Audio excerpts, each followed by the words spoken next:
আমরা তো পরিকল্পনা শুরু করেছি, শুধু টিকিটিং নয়, আমাদের সিভিল এভিয়েশনের চেয়ারম্যানও আছে আমাদের সঙ্গে, সেক্রেটারি সাহেব তো আছেন।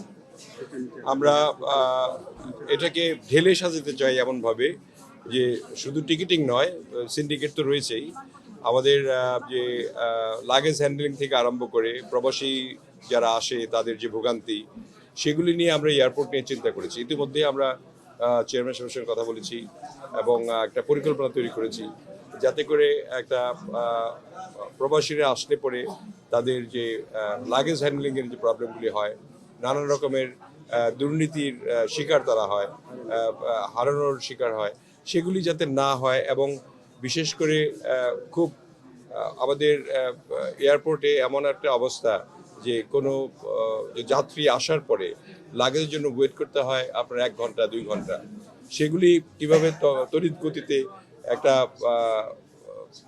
প্যাসেঞ্জার আসার পরে তারপরে নেমে যাতে ইমিগ্রেশন করতে করতেই তাদের লাগেজগুলি তারা বেল্টে পায়, এই ধরনের একটা চিন্তাভাবনা আমরা সিভিল এভিয়েশনের সঙ্গে বসে করব, যাতে করে একটা ভাইব পায় যে নতুন একটা চেঞ্জ আসলো আর কি।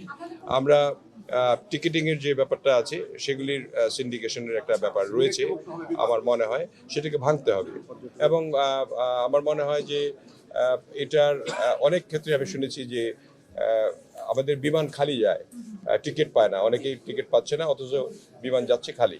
তো সেগুলির সিন্ডিকেট রয়েছে, সেগুলি ভাঙার জন্য যে যে পরিকল্পনা দরকার, আমরা আজকে তো কেবল আসলাম, আমরা পরিকল্পনা করছি, আমরা জানি কী কী প্রবলেমগুলি রয়েছে, সেগুলি নিয়ে আমরা একটা পরিকল্পনা তৈরি করেছি। এটা আমরা পরে জানাতে পারবো যে আমরা কী কী পদক্ষেপ গ্রহণ করলাম।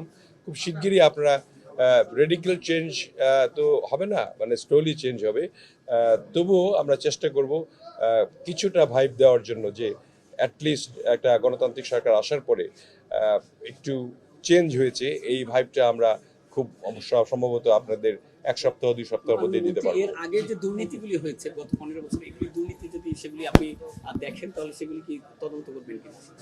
ডেফিনেটলি দুর্নীতি হলে তো তদন্ত হবেই, আর দুর্নীতির দায়ে অনেকেই জেলেও আছে, আবার এখনো দুর্নীতিমুক্ত হয়নি, এবং সেগুলি ঠিক করার জন্য তো আমাদের চেষ্টা চলবে। আমরা এখন বসবো, সেক্রেটারি সাহেবের সঙ্গে বসবো, আমরা আলোচনা করব, এবং বিশেষ করে পর্যটনের ব্যাপারে আমরা অনেক চিন্তা ভাবনা করেছি, সুদূর প্রসারী চিন্তা ভাবনা করেছি।